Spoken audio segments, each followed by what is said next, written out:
പ്രിയമുള്ളവരെ, ചലച്ചിത്ര നടന്മാരുടെ ശബ്ദാനുകരണമാണ് മിമിക്രിയിലൂടെ നിങ്ങൾ കണ്ടുകൊണ്ടിരിക്കുന്നത്. അടുത്തതായി ഞാൻ ചെയ്യുന്നത് നസീർ സാറും ജയനും സുകുമാരനും കൂടി കടങ്കഥ പറഞ്ഞു കളിക്കുന്ന ഒരു ഐറ്റമാണ്. മിസ്റ്റർ ജയൻ, ഇനി നമുക്ക് കുറച്ചു നേരം കടങ്കഥ പറഞ്ഞു കളിക്കാം. നസീർ സാർ റെഡിയാണെങ്കിൽ ഞാനും റെഡി. അങ്ങനെയാണെങ്കിൽ ഞാൻ പറഞ്ഞു തുടങ്ങും. മുറ്റത്ത് ചെപ്പിന് അടപ്പില്ല. നസീർ സാറേ, കൊച്ചു കുട്ടികൾക്ക് പോലും അറിയാവുന്ന ഒരു കടങ്കഥയാണിത്. മുറ്റത്ത് ചെപ്പിനടപ്പില്ല, കിണർ. ജയ, നിന്റെ പറച്ചിൽ കേട്ടാ തോന്നും ഇത് കുറച്ച് ആഴം കൂടിയ കിണറാണെന്ന്. അത് ഞാൻ കളിയാക്കലൊന്നും വേണ്ട. ഇനി എൻ്റെ ഊഴമാണ്. ഞെട്ടില്ല മട്ടയില്ല. ഞെട്ടില്ലാത്ത വട്ടയില് പിടികിട്ടി ഞെട്ടില്ല വട്ടയില് പപ്പടം ആയി ജിഞ്ചിന്നാക്കിടി. അയ്യോ പാവം. അല്ല, ഇതാരൊക്കെയാണ്? നസീർ സാറും ജയനും. നിങ്ങൾ കടങ്കഥ പറഞ്ഞ കളിക്കുകയാണല്ലേ? അങ്ങനെയാണെങ്കിൽ ഞാനും ഉണ്ട് നിങ്ങളോടൊപ്പം. ഞാൻ ചോദിക്കും, നിങ്ങൾ പറയണം. കാള കിടക്കുന്നു, കയറോടുന്നു. കാള കിടക്കുമ്പോൾ എങ്ങനെയാണ് കയറോടുന്നത്? കയറ് കിടക്കുമ്പോൾ ചിലപ്പോൾ കാള ഓടിയെന്ന് വരാം. സുകുമാരൻ, താങ്കളുടെ കടങ്കഥയ്ക്ക് ഞാൻ ഉത്തരം നൽകാം. കാള കിടക്കുന്നു, കയറോടുന്നു. മത്തങ്ങ. താങ്കളുടെ ഉത്തരം ശരിയാണ്. പക്ഷേ മത്തങ്ങയ്ക്ക് നീളമില്ല. മത്തങ്ങ ഉരുണ്ടതാണ്. വളരെ പണ്ട് വീരപാണ്ഡ്യ കട്ടബൊമ്മൻ എന്നൊരു പടം ഞാൻ തമിഴ് ചലച്ചിത്ര താരങ്ങളെയാണ് കൂടുതൽ അവതരിപ്പിക്കാറ്. അപ്പോൾ അതിൽ ജാക്സൺ ദുറൈ വീരപാണ്ഡ്യ കട്ടബൊമ്മനായിട്ട് ശിവാജി ഗണേശനും ജാക്സൺ ദുറൈയായിട്ട് വേറൊരു നടനാണ് അഭിനയിച്ചത്. പേര് എനിക്ക് അത്ര ഓർമ്മയില്ല. ഇവർ തമ്മിലുള്ളൊരു കോൺവെർസേഷനാണ്. അന്ന് ശിവാജി ഓവർ ആക്ടിങ് എന്നുള്ളൊരു സംഭവം എല്ലാവരും പറയുന്നുണ്ട്. അത് അവരുടെ നാടകത്തിൽ നിന്ന് വന്നതുകൊണ്ടും പിന്നെ മാത്രമല്ല, നമ്മൾ ഒരു പാമ്പിനെ കണ്ടു കഴിഞ്ഞാൽ നല്ലൊരു പാമ്പിനെ കണ്ട് എന്താ വലിപ്പം, പക്ഷേ തമിഴ്നാട്ടിലാണെങ്കിൽ നേരത്തെ ഒരു പാമ്പ പാത്രം എவ்வளவு പെരുസ് അങ്ങനെ പറയും. അപ്പോൾ അങ്ങനെ പറഞ്ഞാലേ ശരിയാവുള്ളൂ എന്നൊരു ധാരണയുണ്ട്. അപ്പോൾ ഇവർ തമ്മിലുള്ളൊരു കോൺവെർസേഷനാണ്. ഡയലോഗ് ഒറിജിനലല്ല, അതായത് ആ സിനിമയിലെ ഡയലോഗ് ആയിരിക്കില്ല. കാരണം അത്ര ബൈഹാർട്ടായിട്ട് ഞാൻ പഠിച്ചിരുന്നില്ല. എങ്കിലും ഒന്ന് ശ്രമിക്കാം.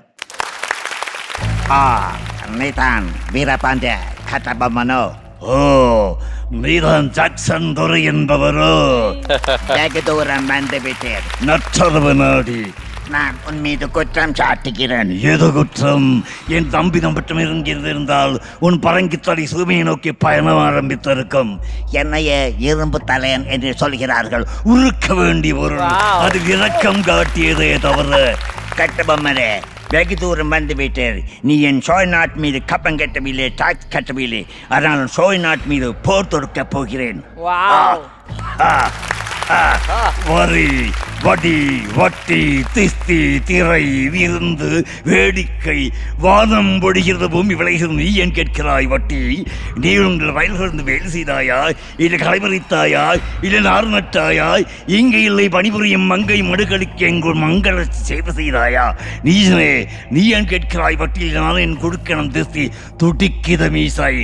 அடக்கு அடக்கு ஜாக்சன்.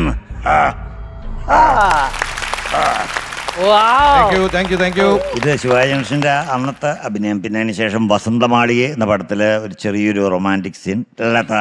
இதுதான் நான் உனக்காக பணித்திருக்கும் மாளிகை, வசந்த மாளிகை. இது ஷாஜஹான் மும்தாஸ் மகளுக்காக பணித்திருக்கும் தாஜ்மஹால் அல்ல.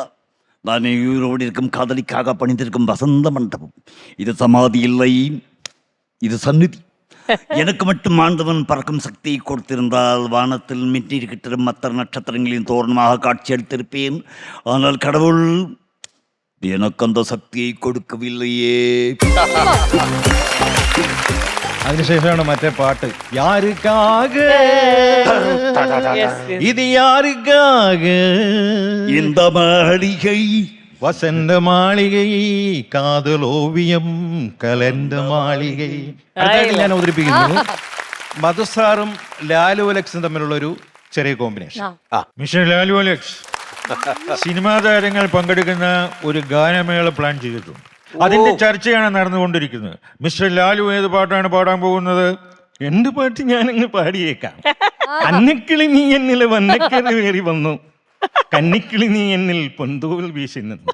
ജില്ലയിലെ തുന്തടക്കട ജില്ലയിലെ എന്റെ പൊന്നു മധുസാറേ, ഒരുപാട് ജില്ലകളെ കുറിച്ച് ഞാൻ കേട്ടിട്ടുണ്ട്. തിരുവനന്തപുരം ജില്ല, എറണാകുളം ജില്ല, അങ്ങനെ. എവിടെയാണ് ഈ ദുംനടക്കട ജില്ല? എന്നായാലും വേണ്ടുകയില്ല. ജില്ലയിലെ ദുംനടക്കട ജില്ലയിലെ എങ്ങനെയുണ്ട് മധു സാറേ? മിസ്റ്റർ ലാലുലക്സ്, താങ്കൾ പാട്ട് പാടിയതാണോ അതോ പാട്ട് പറഞ്ഞതാണോ? പാട്ട് പാടുന്നതിനേക്കാൾ നല്ലതാണല്ലോ മധു സാർ, പാട്ട് പറയുന്നതിനേക്കാൾ നല്ലതാണല്ലോ. സംഗതിയൊക്കെ കൊള്ളാം, പക്ഷേ സ്റ്റേജിൽ ഗാനമേള നടക്കുമ്പോൾ ആ പരിസരത്ത് തന്നെ കണ്ടുപോകരുത്. അടുത്തതായിട്ട് തമിഴ് ചലച്ചിത്ര വേദിയിലെ നടികവേൽ എന്നറിയപ്പെടുന്ന ശ്രീ M.R. രാധ രക്തക്കണ്ണീർ എന്ന പടത്തിൽ ചെയ്ത ചെറിയൊരു സംഭവം. ഇപ്പൊ തമിഴ്നാട്ടിലാണോ താമസം? അവരെ M.R. രാധയോ? தேவடியால் பித்தெடுத்துக்கிற திருமலை காத்தா ஒவ்வொரு தெருசுக்கும் ஒவ்வொரு குடிசை இருக்கு. ஒவ்வொரு குடிசைக்கும் ஒவ்வொரு தலைவன் இருக்கான். ஒவ்வொரு தலைவனுக்கும் ஒவ்வொரு பட்டணி பட்டாளமே இருக்குது. Who is the health inspector of this nasty municipality? தமிழ்நாட்டின் வணக்கம் என்று சொல்லும் முதல் குரலே இதுதானா? അടുത്തതായി സൂപ്പർ സ്റ്റാർ രജനീകാന്തിന്റെ ഒരു ഡയലോഗ് അവതരിപ്പിക്കുകയാണ്. നമ്മൾ ഒരു വടക്കൻ വീരകഥ എന്ന സിനിമയിൽ മമ്മൂക്ക പറഞ്ഞ ഇരുമ്പാണി തട്ടി മുളയാണിയാക്കി ആ ഡയലോഗ് രജനീകാന്ത് തമിഴിലാക്കി പറഞ്ഞാൽ എങ്ങനെയുണ്ടാവും എന്നുള്ളത്. കണ്ണാ ഇരുമ്പാണിയെ തട്ടി മുളയാണി വിറ്റ് പൊൻകാലത്തിനാല് സുരുക വിളക്ക് കൊല്ലം കിറ്റ് 16 പൊൻപടത്തെ കൊടുത്തു വിട്ടത് നായല്ല, இது பாஷா. பாஷா ஒரு தடவை சொன்னா 100 தடவை சொன்ன மாதிரி. ஏன் தெரியுமா கண்ணா, இந்த பாஷா கிட்ட எக்கோ சிஸ்டம் இருக்கு. സുരാജിനൊരു ഐറ്റം കിട്ടി മോനെ. അടുത്ത തമിഴ്നാട് പരിപാടിക്ക് ഭാഷ. ഇത് ജയിലറിന്റെ റിലീസിന് കാണാം.